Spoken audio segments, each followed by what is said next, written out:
go. Get your popcorn ready. Well, what's the big thing? Near midfield. It's blocked! And Dogs fall on it for a special teams touchdown! Play fake. Throw to the end zone. Wide open. Latu touchdown, Alabama.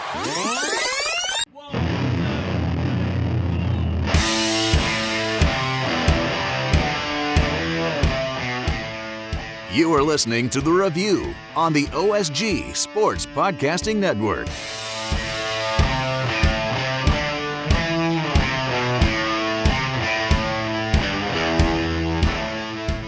Hello, everybody, and welcome to another episode of The Review. It's the Online Sports Guys College Football Podcast featuring us, the Online Sports Guys. Again, another week where you only get 2 out of the 4. We're batting 50% here for the last 2 weeks, so we might need to work on that a little bit. You got me, Brother Phil, at OSG Phil, him, Brother Nelson, OSG Nelson. We are part of the Online Sports Guys team. You can find us online pretty much anywhere and everywhere at OSG Sports, social media, YouTube, the whole 9 yards. Did I cover all the promotional stuff? Yes, Facebook, Twitter, theonlinesportsguys.com for all the written content, and YouTube channel. So, yes, there you go. Oh, and we have a phone app, too, by the way. Oh, if yeah, you're we do. interested in such things, you can hang download on. it. It's free For those on of the us Google who Play are, Store and the Apple Store. for those of us who doesn't are cost you anything. watching Gets all of our content, including college football, soccer, and any other sports of the day. You won't have to put up with my voice if you listen to the soccer. It's John and Jason Longshore, 2 of the primary voices of the Atlanta United program. I get to stay in the background in that one, and I'm lucky there. Plus, I don't really know that much about soccer, other than it's fun to watch. That's what we're here for, brother. Indeed. But we're here to talk college football today. And John, we talked about this a little bit in the pre-show. We're a good 5+ weeks into the college football season already, and we're kind of sensing a theme here. It looks like it's pretty much become Alabama, Georgia, and everybody else. But you can't necessarily be surprised by that, can you? No. He who has the most money win. Yeah. And you know, I think that a lot of folks, when they were looking at Alabama with the game against Florida, I think that most folks were sitting there saying, okay, that's the one that might have swung something. That's the shoulda, woulda, coulda game, and then they're just going to shake it off, learn from it, and go forward because you have all the lessons that Nick Saban can carry with you. Yeah, and they have one of those every year. Yeah. So that's what you're looking at with that one. And when you're squared away like that, then you take Alabama, put them off to the side, and then you look at Georgia that has a ridiculous defense. And, oh, my God. And you see what they have been up to as a defensive force. And I know a lot of folks, and our Jarrett Smith was one of those individuals, was saying pretty much late in the afternoon on Saturday, can we just go ahead and go straight to the SEC championship game and then go straight to the national championship? Just go ahead and skip ahead to January and not have to worry about any of this stuff. Because right now you're looking at both of those teams and sitting there going, yeah, I can't see anyone who is going to touch either of these 2 teams. The only teams that are going to beat Alabama and Georgia are themselves. Yeah, at this point, you're right. Alabama, they beat Ole Miss 42-21 after former Alabama assistant coach Lane Kiffin kind of told everybody before the game to, quote unquote, get the popcorn out. Yeah, they got the popcorn out all right. An easy win for the Crimson Tide. They really weren't challenged that much. Ole Miss scored late in the game. But if you look at the Alabama schedule, there's maybe the last 2 games of the season versus Arkansas and at Auburn could be a challenge for them.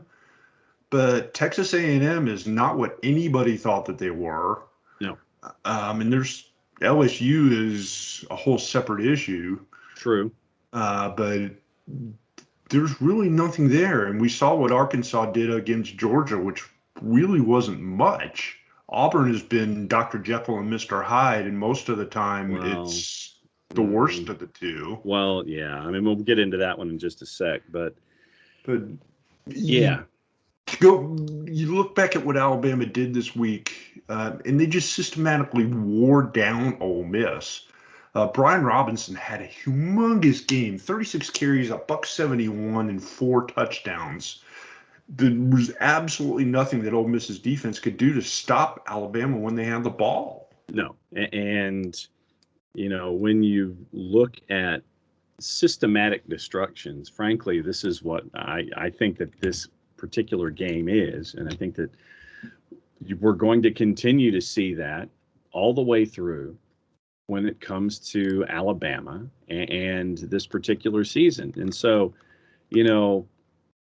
you look at the game for the most part, it was 35-7 after 3. And then basically what you're trying to do is get out of town. And I think that I think if you're Nick Saban, what you're going to work on, you're going to show that fourth quarter. You're not going to show the first 3 quarters and sit there and have your guys sit there and have a sense of accomplishment about themselves, being up 35-7 and clamping down on everything. You're going to focus on that fourth quarter and remind them that games are 60 minutes and insert your favorite cliche here. And that's what you're going to carry forward in all of this. And I would ask everyone who is going to watch Southeastern Conference football to approach looking at Alabama and Georgia from the negative side, because that's what these two coaches are going to tell their teams after every single win. With Alabama, it's the fourth quarter work. With Georgia, I'm fairly certain it's going to be stuff about the second team. I know you only gave up 162 net yards if you're Georgia, but you're going to find something, probably the fact that you had 7 different receivers for Arkansas catching passes, and that You're going to sit there and talk about, okay, guys, you need to lock down and you need to pay attention in your one-on-one matchups. You only, Arkansas had 3 fumbles on the day, or 5 fumbles on the day, and Arkansas didn't lose a fumble. So if you're the defensive side of things, as stout a defense as you are, you're going to sit there and focus on stripping the ball from the opposition, making sure that you're the one that falls on it, and sit there and take advantage of possible turnovers. Think about it from the absolute opposite of what is true, and that's what these two coaches in Kirby Smart and Nick Saban are going to do when it comes to motivating their teams as they strive to make sure that they try to have as undefeated a season as possible heading into the SEC championship game and then the national championship. Yeah, and we can't forget the fact that they both are basically the same coach. True. Being cut from the cloth of the other. But they are 2 different teams, and we know that anybody on the Nick Saban coaching tree that goes up against him is currently 0-20. Was it 21 or 23? I think it's 23, and that's the point that I was going to make, is that just because you learned under Nick Saban doesn't mean he taught you everything he knows. Yeah. He taught you a lot of the things that you know, but not everything. Right. And I didn't get to see the Alabama game, but I did get to see a good bit of the Georgia, at least the important part of the Georgia-Arkansas game, which was the first quarter, where it was 21-0, pretty much in the snap of a finger. And if there's anything that hurt Georgia in that game, it was just the fact that they didn't have their starting quarterback, JT Daniels, available to them due to injury. Daniels has been injured more than he's been healthy this season. Yeah. But the postman himself, Stetson Bennett the third or fourth. Fear the 4. The 4. Stetson Bennett IV. Is he not the ultimate relief pitcher? Oh, absolutely. Absolutely. I don't know that Georgia wins a national title with him under center, but they're going to beat pretty much everybody else they play with him. Mm-hmm. Daniels is out for the season, because he's not. No, I mean JT Daniels. I think what they said that he had a lat injury, and so when your latissimus dorsi is injured, that means that your upper back muscles, and it comes to throwing, that creates issues. When you throw. You can't rotate through the ball when you throw it. Yeah, so that's a bit of an issue. But those of us here in this footprint knew what Stetson Bennett was capable of from his time at Pierce County High School, one of the state's leading passers at the time when it came to his high school years. So you knew. But he didn't have to win the game for him. No. Basically, what they decided to do was just run the ball down Arkansas's throat. Absolutely. And there was absolutely nothing Arkansas could do about it. No, but I think that when you're Stetson Bennett and you go 7 of 11 for 72 yards, and your 6 rushers on the day go for 273 net, averaging almost 5 yards a carry, 56 for 273. Last time I checked, you do that twice, that's a first down. Yep. And so if you do that, I think that really a lot of credit has to go to the offensive line of the University of Georgia, and who was the previous offensive line coach at the University of Georgia? Sam Pittman, the coach of laid this system out, but at the same time, he knew what he was having to go up against as a defense going up against that offensive line. So this is all of the irony that was associated with this particular game and all of the subplots. Sam Pittman, for me, National Coach of the Year right now. I'll say it. Right. I mean, debatable, but he's okay. Then fine. SEC is fine. SEC Coach of the Year. How about that? Yeah, maybe the SEC Coach of the Year. None of this is to discredit Arkansas. They're a much improved team over what they were just 2 seasons ago. Yeah.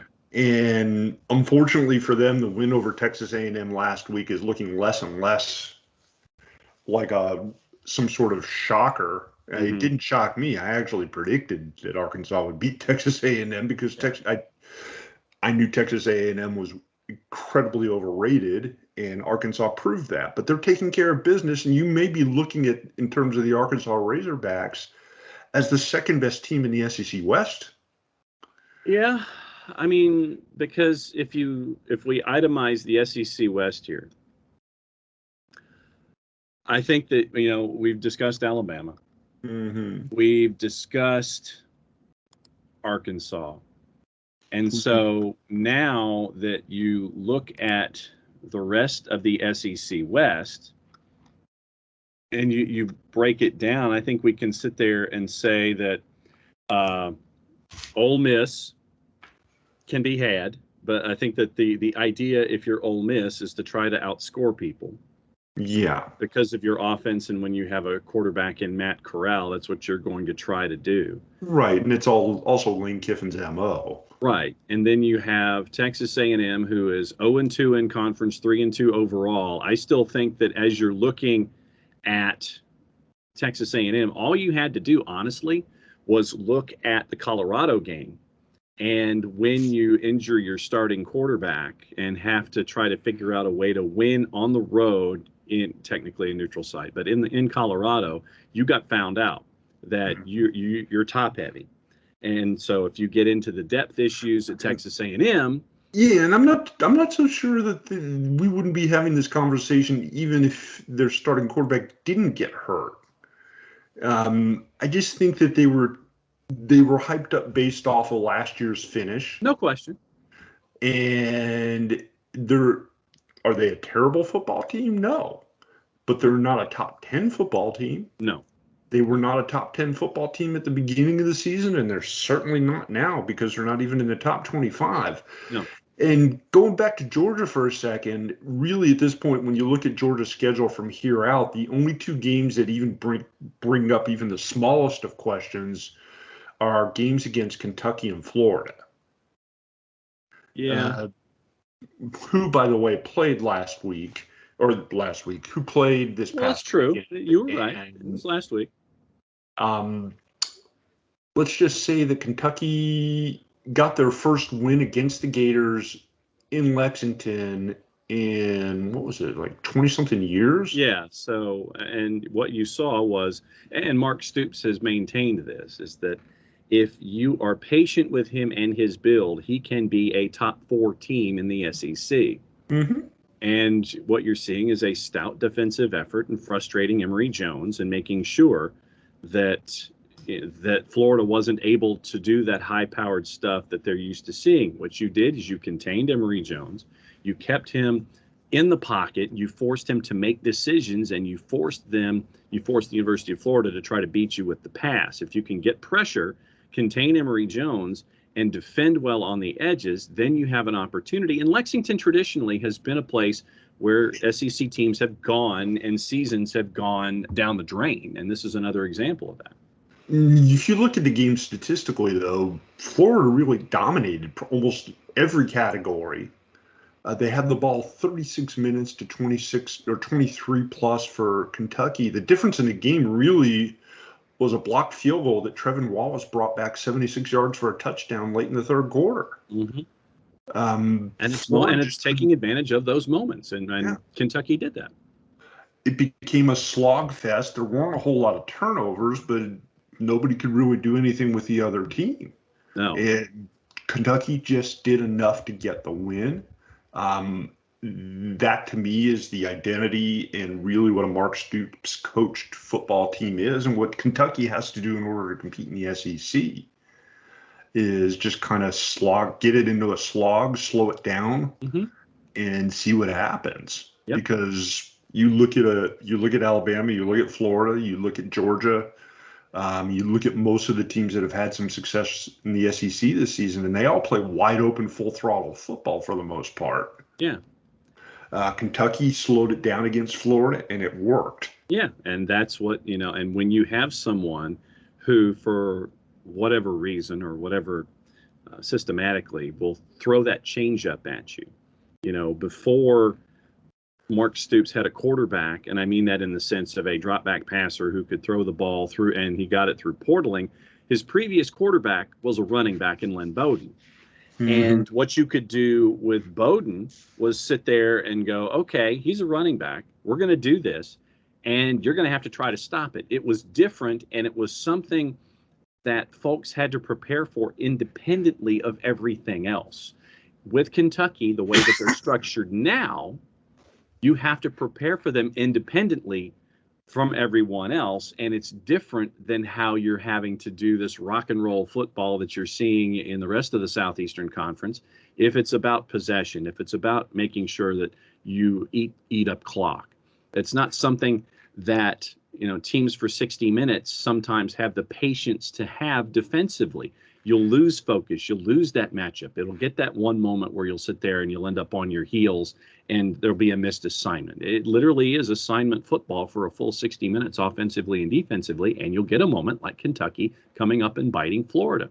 You look at the rest of the West, Mississippi State, we know what they are. They're 7-5, and that's not going to change. And they're going to try to overpower you with passing all night long. I'm not even sure they're 7-5, more like maybe 5-7. Yeah, and so kudos, props to Mike Leach, who got his second SEC win of his second season as coaching an SEC team. Yeah, and then you look at the other two teams who played each other last night, and first and foremost, a 9:00 start Eastern time for this game with LSU and Auburn. Yeah, but it was 8:00. It was 8:00 in the Central Time Zone where the game was played in Death Valley. So that unto itself is not that unreasonable.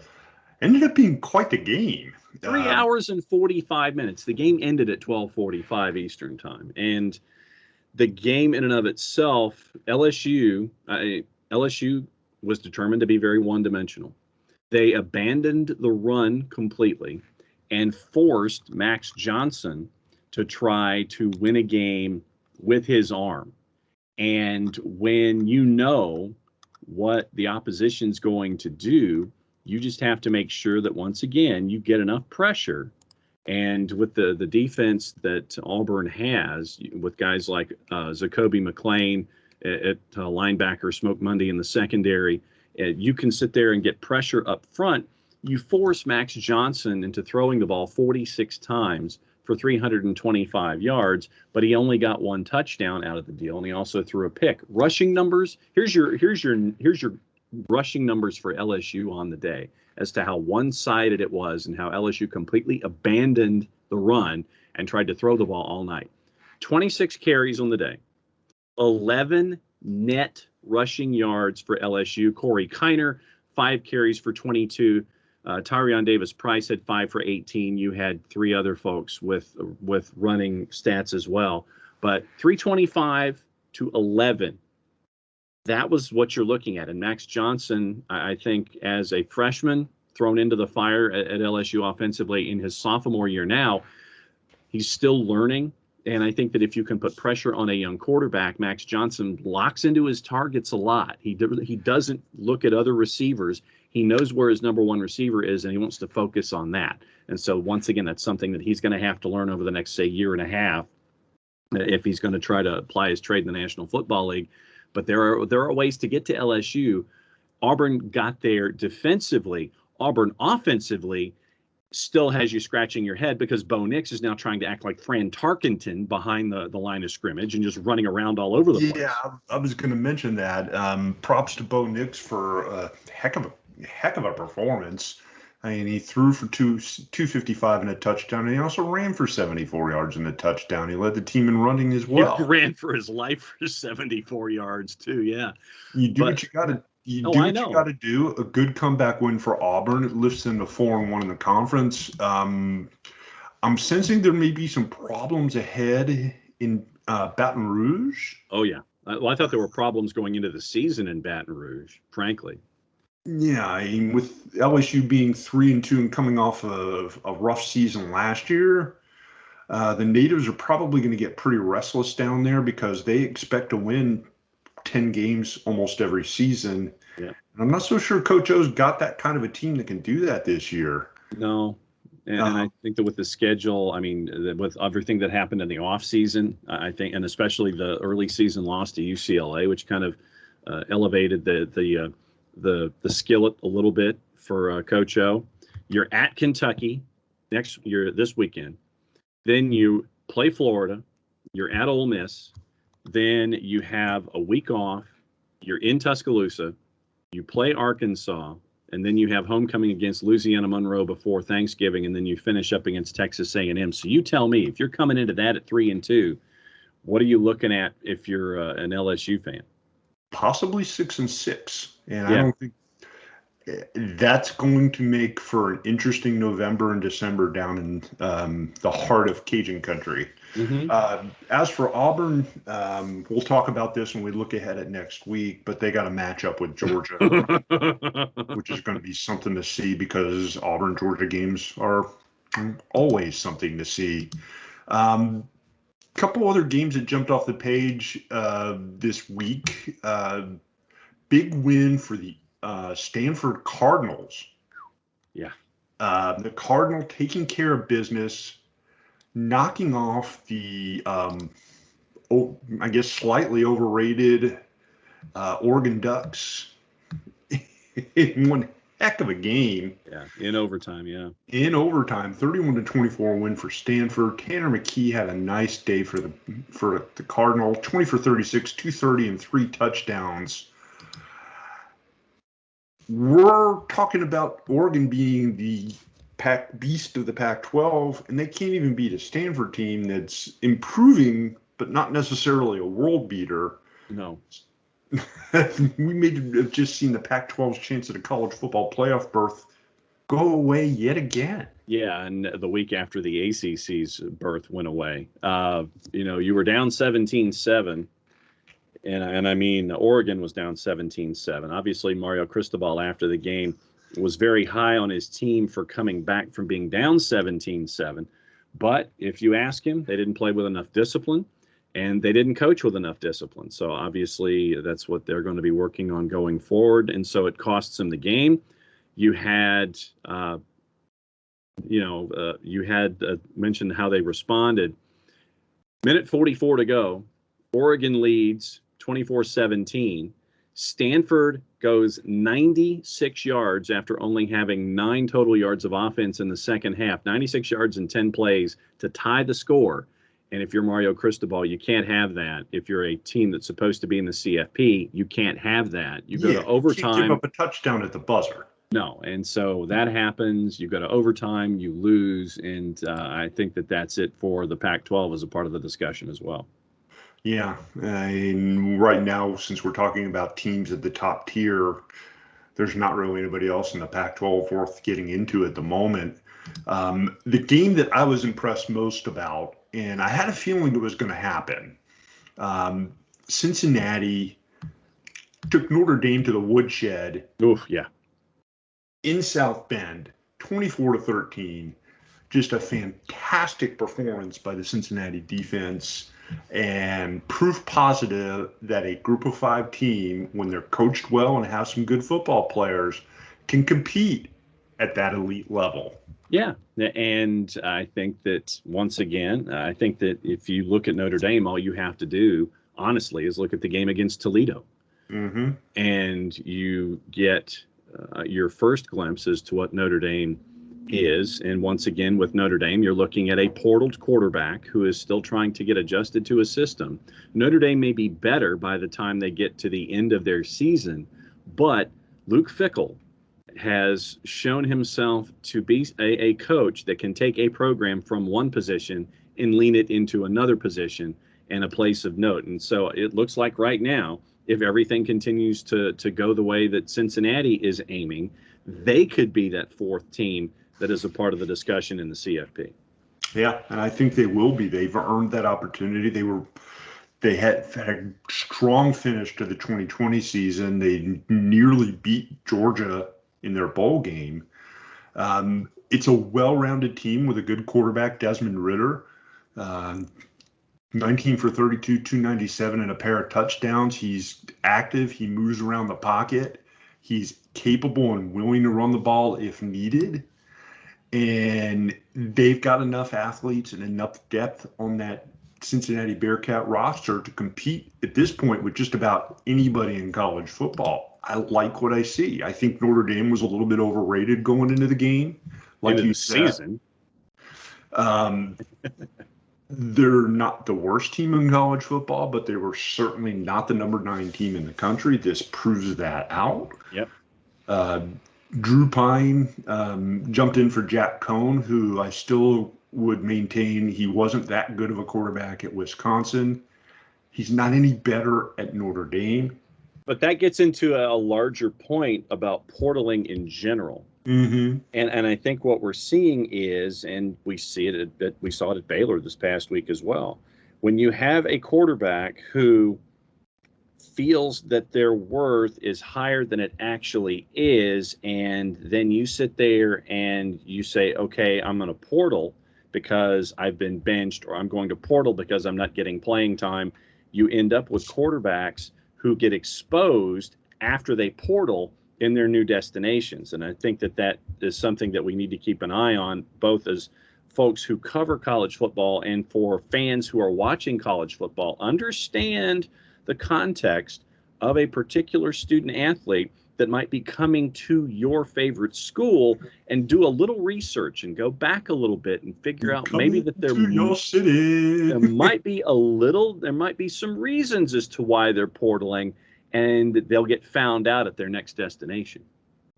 Indeed, that is correct. Couple other games here in the top 25. Penn State with a big shutout win over Indiana. Indiana is not the Indiana of last year. No.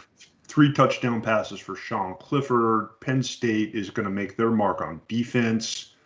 Iowa going to be in the top 5 this week. Iowa's another team that looks really, really strong on defense. Huge win over Maryland, 51-14. That surprised me a little bit, maybe because I thought Maryland was better than they were. But it might also have to do a little bit with the fact that Iowa's also better than I thought they were. 5 interceptions by the Iowa Hawkeyes defense. They were all over the place. They hounded Talia Tagovailoa. Tua Tagovailoa. See, now you're getting it's in my head. Whatever you just said. Yeah, to his younger brother. 7 turnovers by the Maryland Terrapins in front of a home crowd eager to see an upset. No. And all they saw was a pasting. The question I have to you, and I've said this a couple times as we've gotten through the season so far, right. Iowa has looked really, really good, but is Iowa the stereotypical Big Ten team that's all brawn and no speed that comes up against a big, fast team from the SEC and gets smoked? Probably. Or do they lose a game that they shouldn't lose? Because that seems to be what the Iowas and the Wisconsins of the world seem to do every year. I think that's probably the first notion. I think you're right on both counts. But, Spencer Petras throws for 259 and 3. Tyler Goodson led in receiving yards with 85 on 2 catches and a score, and he also ran for 66 yards on 19 carries. But if you look at Iowa right now at 5-0, the game this weekend will be the first test, and we'll talk about that in the next block. Oh, yes. But then after that, it's Purdue, off week, at Camp Randall, at Northwestern, Minnesota, Illinois, Nebraska. So all very winnable. Yeah. So I think that I'm looking at the road games here after what we'll talk about with them for next week. I'm looking at those back-to-backs at Camp Randall and at Northwestern, and especially when we don't know what the start time is for that particular game, because nighttime in Evanston has proved to be problematic for teams, especially if they think, if they're coming off of a Wisconsin game and you add your subplot there, coming into a night game at Evanston, it might be an issue. So we'll keep an eye on the start time. But I think those 2 road games will be how we'll look at Iowa before they go into the Big 10, 12, 14 championship game at this point. Yeah, and I would want to say, I almost said that where they will face the inevitable Eastern champion Ohio State Buckeyes, but I'm not 100% sure of that. Yeah. Ohio State did look good this week. An easy win, 52-13 over Rutgers. C.J. Stroud came back this week, threw for 5 touchdowns. They cruised. But the other team, and it's setting up traditionally like it always does in the Big Ten East, we're going to looking at a 3 and possibly a 4-way dance here, because Michigan looks strong. Yeah. Nice win over Wisconsin. Yeah. Good defensive team as usual for Michigan. Mm-hmm. They showed some signs of life on offense. They'd been primarily running the ball, but Cade McNamara had a good game for them. And Michigan State, who is 5-0, 3-0 in the conference. Mel Tucker's getting his sea legs, yeah. Between the 3 of them and Penn State, we're talking about a lot of sorting out to go here before the season's over. Yep. And so that's going to be the fun part in the East. And as we were talking about life in the SEC West. In the SEC East, after Missouri's loss to Tennessee, 62-24, Eli Drinkwitz has fired D-line coach Jethro Franklin, and defensive analyst Al Davis is going to move into a full-time coaching role. The Tigers, and this is something I did not know, the Tigers ranked last in Division I in rushing defense, allowing 308.4 per game. Oh, am I supposed to drop in the breaking news noise before you mentioned Drinkwitz? Well, go ahead and drink it right now. You're going to drop it right there. And so the Tigers 2-3, 0-2 in the SEC. They have North Texas on Saturday, and Franklin worked for Seattle and Oakland in the National Football League. Eli Drinkwitz saying, quote, "After a careful review, I believe a change in direction at the defensive line coach was needed."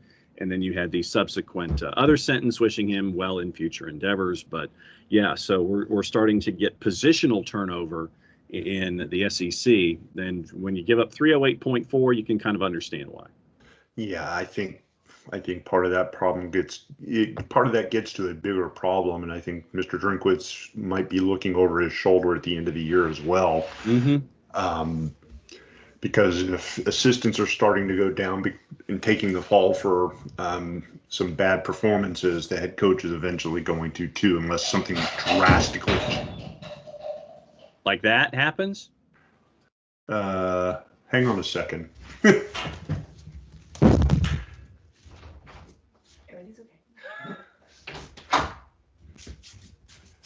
Okay. She beat me to the door and said everything's okay. Okay. So I'm going to sit back down.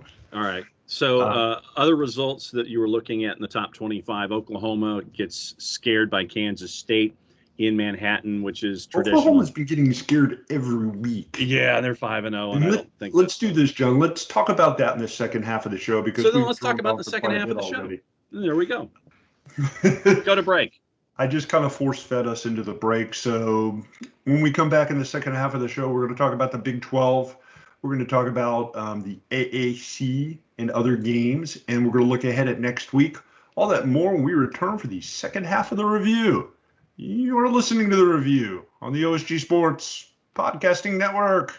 The OSG app is up and running on your Android or iPhone.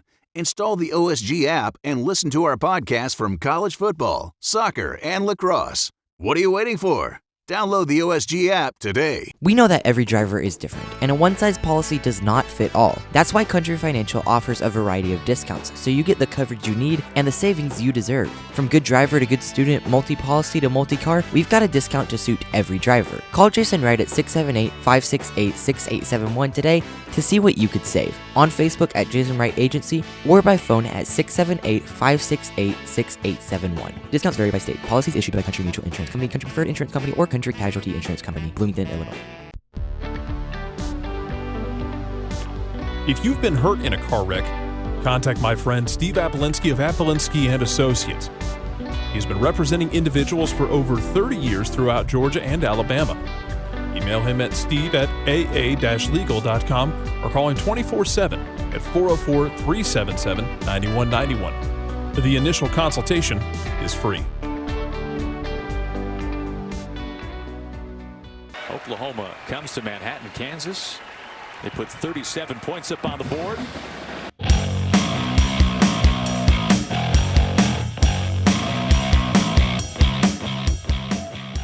Thanks for sticking around, folks. You have made it to the second half of this show. We are the Online Sports Guys. This is our college football podcast, The Review, where we look through the week that was and look ahead to the week that is in college football. We are the Online Sports Guys. OSG Nelson there, OSG Phil here, OSG J-Dub out due to injury. He's on the injured He's on the disabled list. He's on the 7-day disabled list. He's on the disabled list, but he's not going to be out for the season. He'll eventually be back. Yes, he's on the 7-day. A little work schedule adjustment, life adjustment for Wilkie. We have to work on to get him back around too, and we'll figure out a way to make that work.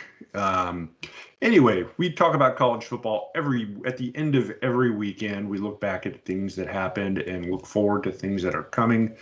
The first half of the show, we talked about the big boys, the SEC, a couple of the Big Ten teams. The Oregon loss. Coming back here in the second half, let's talk a little Big 12. And you started to touch on it before I rudely cut you off there, realizing as the producer just how long we had talked. Yeah.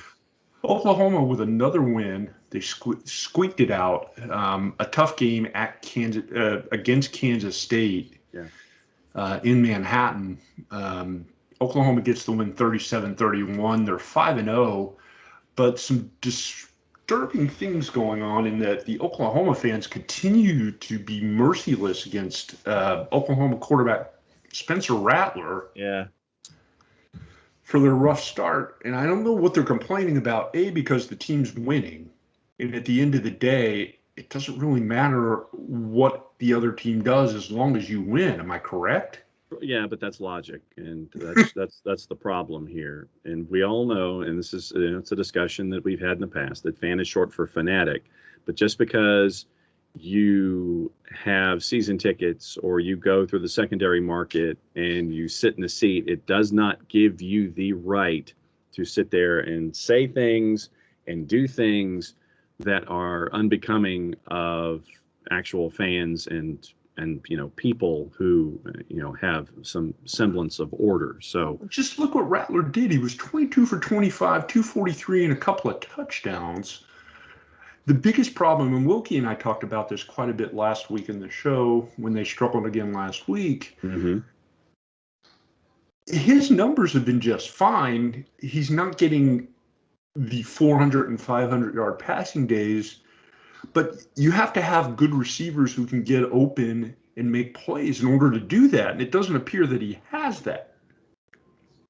And Kennedy Brooks had a nice day running the ball for the Sooners. He ran for 15 times for 91 yards, giving them a little bit more balance. Yeah. And that's probably why they laid a 37 spot this week. Well, but once again, though, Skylar Thompson on the flip side for a Kansas State team that came into the game at 3-1, he threw for 320, going 29 of 41, and they also ran for another 100 yards. So you gave up 420 yards of total offense if you're Oklahoma, and I think that that's what you have to look at when you're trying to figure out what may be wrong. It's not the offense. It's the fact that you're having to win all these shootouts that you're having if you're Oklahoma. Because so far this year, 40-35 against Tulane, and this one was in Norman. Then obviously you beat Western Carolina, and you put up the numbers you did. Yes, okay, that's fine. I get that. But then 7-point game. See, this is what we're seeing this year from Oklahoma. A 5-point win against Tulane at home. A 7-point win against Nebraska at home. A 3-point win against West Virginia at home, where West Virginia and Neil Brown hamstrung you to where you only scored 16 points against West Virginia at home. You go to Manhattan, and then you only win by 6, yet you gave up 31. So you've given up more than 30 twice to Tulane and last time out against K-State. And so there's stuff that you've got to figure out here. You can't keep winning shootouts every single time out, and that's how things are looking for if you're an Oklahoma fan. The defense has always been the question mark with them. They've struggled on that for years, and this hasn't changed. I still think at the end of the day, you're talking about an Oklahoma Sooner squad that's probably a top 5 team, if not a college football playoff level team, unless they lose. And at this point, their schedule basically takes them to the point where they're going to have to fight. Bedlam's going to end up being the game of the year for them. Oklahoma State, they're at 5-0. They're not lighting it up on offense either, but they're winning games because they're playing defense. Yes. They held Baylor to 14 points this past week, and those 14 points came in the second half of the game. It's hard to believe that we're actually talking about Oklahoma State in defense, because it's not exactly something that's gone hand in hand for Mike Dundy's team. Yeah. But they're doing their job. Baylor was a high-scoring offensive team. They had 280 total yards for the game. Oklahoma State dominated them. Baylor only got 10 first downs the entire game. And the worry that I had going into this game was how Baylor was going to respond to their win against Iowa State. And that, to me... Another team that, by the way, was a little bit or a lot overrated going into the season, but that's a whole separate issue. Right. And so, you're looking at how Baylor's going to respond in a comeback win with a quarterback change and quarterback drama and all that kind of stuff. And so, once again, looking at Oklahoma State, you're seeing some of the same things that you're seeing out of Oklahoma. Against Missouri State, you win by 7. Against Tulsa, you're trailing, you win by 5. At Boise, you come back, you win by 1. Against Kansas State, when they were ranked 25th in the country, you win by 11 at home at T. Boone Pickens. And then once again at home, you win by 10 against Baylor. So there's some closeness here, and there's some similarities when it comes to what we're looking at for Oklahoma and Oklahoma State, both 5-0 and 2-0. Yeah. Move on here briefly and talk about the ACC, because there's two things in particular I want to bring up. Sure. One is Clemson finally got another win. They beat Boston College 19-13. Another struggle for the Tigers on offense. But the thing that stands out to me is, even though they won, the record is now 3-2. The Tigers have dropped out of the top 25. Yeah. And there are a boatload of questions that I have here. Biggest of them being, has their lack of making the recruiting wires being in the winning the recruiting battles with the Georgias and the Alabamas of the world. Has that come back to bite him a little bit? Because this looks like a team that now that Trevor Lawrence is gone, Travis Etienne is gone, some other players have left on offense. This looks like a team that doesn't have any depth. Yeah, and if you were to have injuries in a situation where you're questioning your depth chart, then of course that does create issues.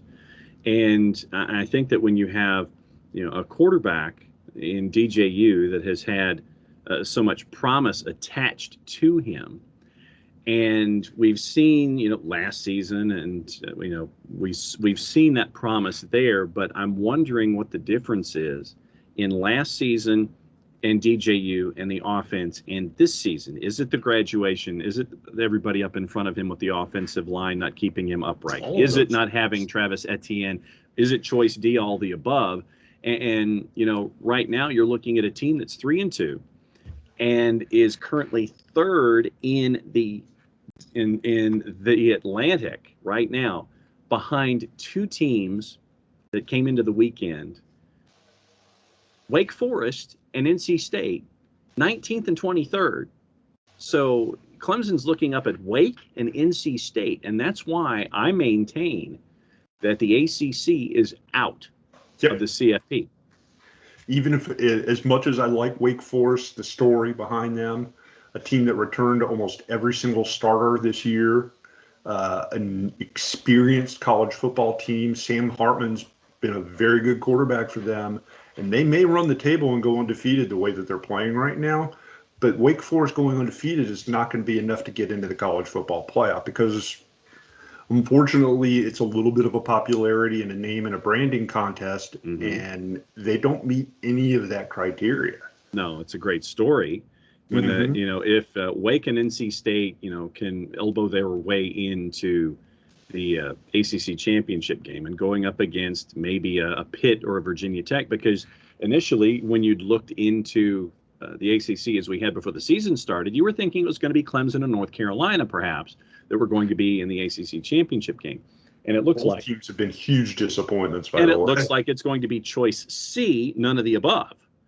And so you're looking at Wake and NC State and, Pitt and Virginia Tech right now are the only two teams that are undefeated in the Coastal. But once again, they're 1-0. So, I mean, it's not, it's not something that's going to sit there and set the world on fire. And I know that the four-letter is probably sitting there and, biting the underside of their lip or the side of their cheek with this premise of an ACC championship game on ABC that won't have either of those two teams in it. And so, the Pac-12, I think, is out of the discussion. I think that the ACC is out of the discussion. I think that you're going to have, obviously, two teams from the SEC. Then I think that it lends itself to a Cincinnati, but Cincinnati's going to have to run the table.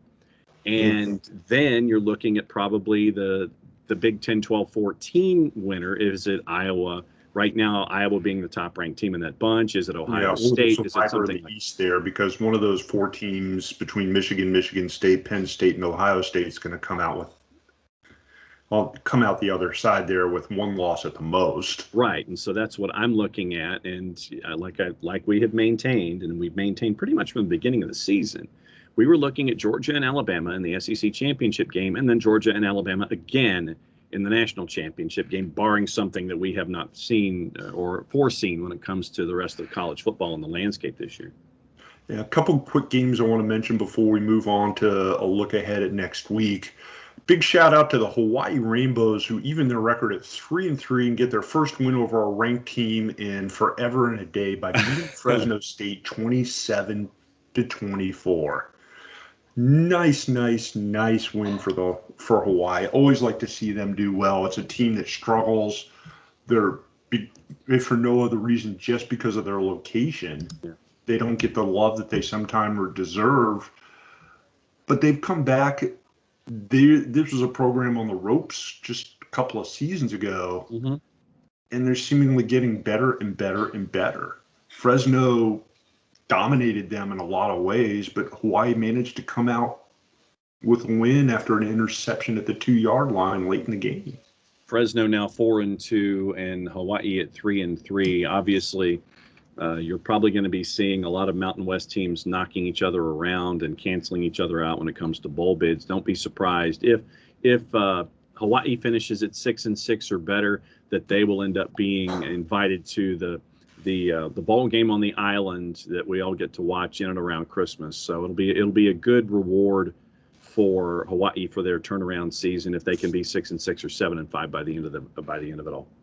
Also, a shout out for the Toilet Bowl game of the week. Vanderbilt and UConn. And this was a good game.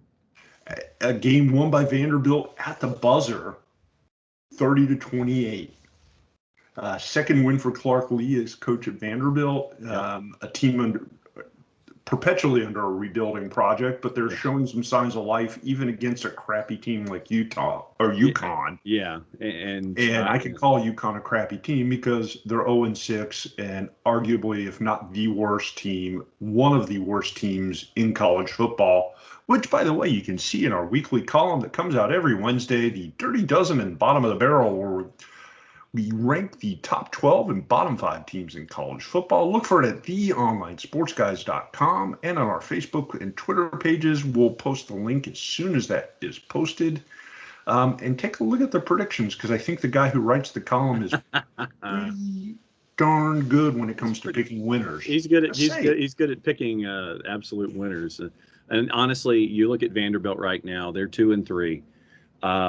I think that we would have pegged them at being 2-3. Just the order should have been a little different. I think that we had them winning their season opener, hosting East Tennessee State, and losing in Fort Collins to Colorado State the next week. But that got reversed. They're 2-3 right now. They're probably not going to win another game this year unless it's against Missouri in Nashville on Halloween, because the rest of that, and there's irony for you. But you look at the rest of their schedule: at Florida, at South Carolina, Mississippi State to Nashville, Missouri in Nashville, bye week. They'll win the bye week. Then they'll play Kentucky in Nashville on the 13th of November. Then they go to Oxford. Then they go to Knoxville. So, you're looking at a 2-win team and 2-10, and it's always an uphill slog if you're Vanderbilt when it comes to your athletic program on the football side of things. So good on them for getting a win like this. And it was an exciting game for two teams that are hanging out at the bottom of the barrel. It was going to go one of two ways. It was either going to set football back an additional 15 years like the 3-2 game did in the SEC, or you get the game like we saw where it just goes down to the absolute wire. And it was a fun one where Vandy pulls it out against UConn. This is the point, John, where we start looking ahead to next week. We've got a busy schedule. This past week, there was quite a few fun games to watch. This coming week might even top it. Discounting basically the Thursday and Friday games, in looking at Saturday, that schedule's loaded.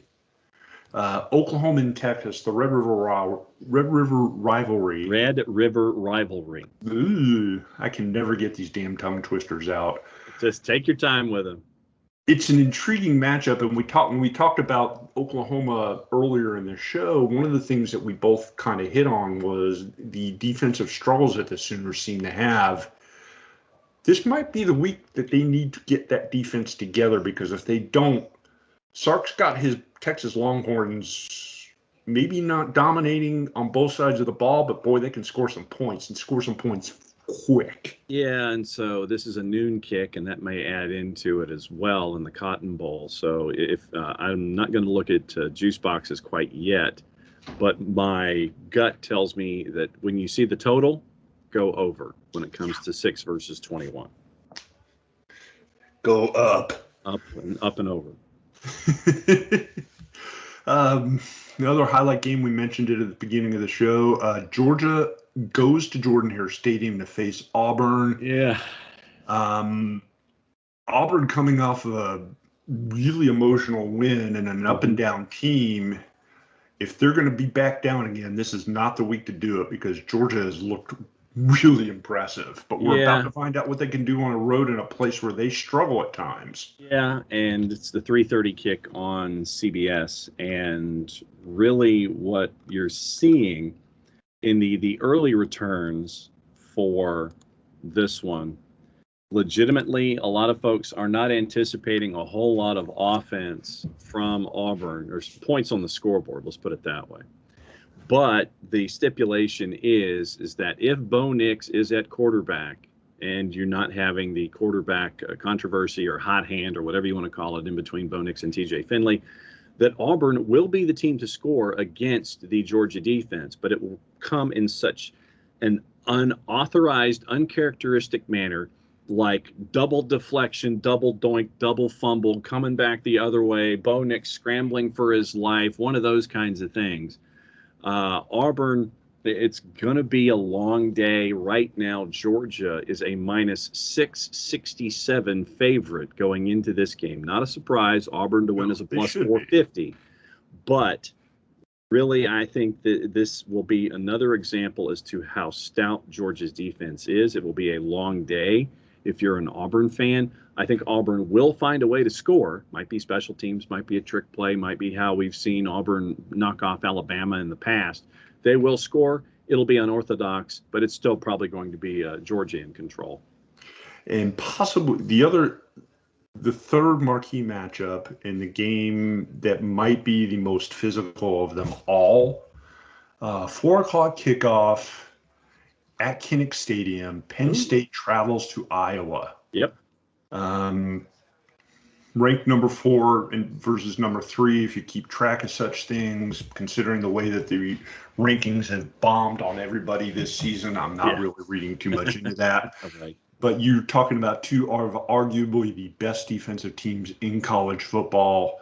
This could be, to quote our good friend JR, an old-fashioned Slabanaka. Yeah, and right now you're looking at Iowa and Penn State. Iowa's a minus 141. Penn State is a plus 108. Looking at the total right now, they're looking at a total of about 42.5. So you're thinking that might be an under. Yeah, I mean, you're thinking about 24-17, 22-20, somewhere in there. I don't think it gets that far. It's probably 17-13, 20-17, something like that. So I'm thinking that the 42.5, that's the current number, look on the underside of it. Yeah, I would have to agree with you there. I just don't see either team being able to light the other up, which is not necessarily a bad thing. I don't need to see a 75-55 game in college football. It kind of takes a little bit of the fun out of things. Yeah, one other game night side, since CBS is doing their SEC doubleheader day on Saturday. 3:30 is Auburn and Georgia. Their nightcap is Alabama in College Station going up against Texas A&M at Kyle Field. That's going to get ugly quick. So what you're looking at, I'm guessing, if you're a CBS, if you're attached to CBS and the ratings when it comes to Nielsen, you're looking hopefully something that will carry you into, say, the 10 o'clock hour Eastern time, and then let things happen as they may. Yeah, I mean, on paper, before the season started, when they had to pick their primetime game of the year, this sounded like it would be a marquee matchup. Based on the hype machine, they seem to think that Texas A&M was the team to challenge Alabama this year. That's been proven already a couple of times to not be even remotely close to being true. True. Maybe they give them a game in front of 100,000+ screaming Aggie fans at Kyle Field. I don't think so. Yeah. I could be wrong. I always qualify things by saying I could be wrong. Yes. But I guess we'll have to watch and find out. The opposite end of the spectrum, we talked about the Vanderbilt UConn game being the toilet bowl game of the century. Okay. Might actually have one to top it this coming week. All right, hang on. Let me see if I can guess which one it is. It involves a team we've already talked about. Oh, wow. UConn and UMass. Wow. Yep. Wow. At UMass. That's strong. Thankfully, that game's not on television. Not well.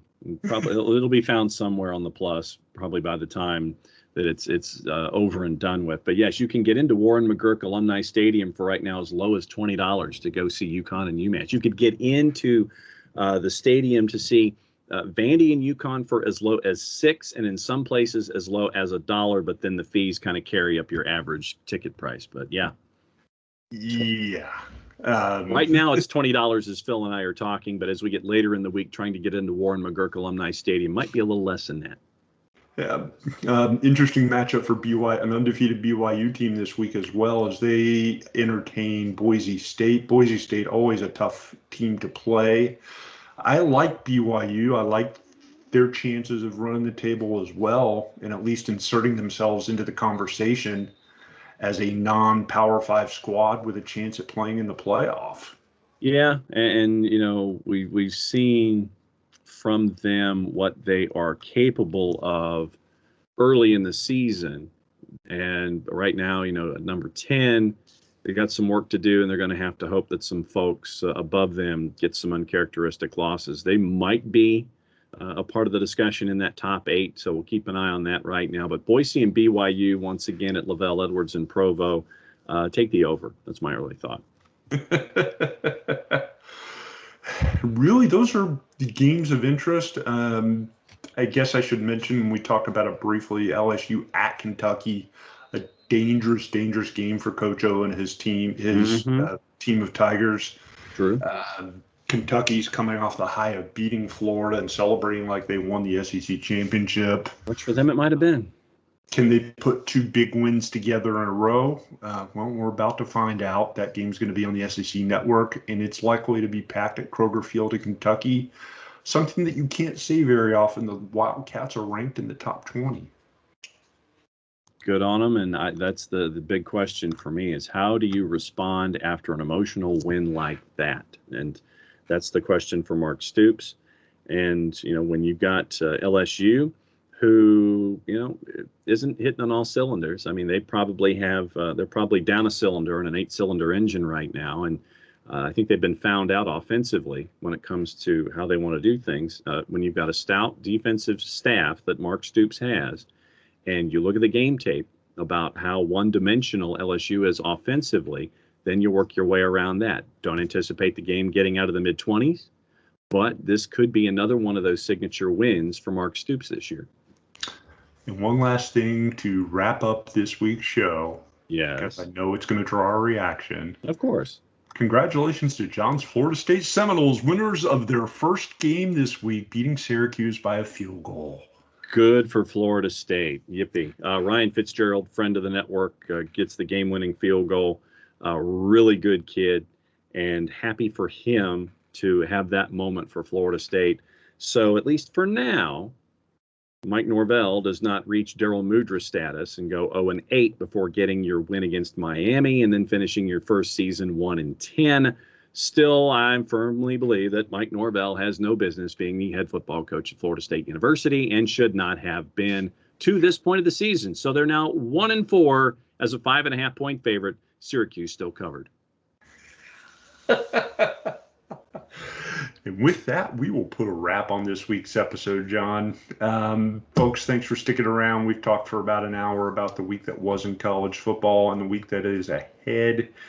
We hopefully will be back next week to give you another show to talk about the exact same thing, the games that we just talked about.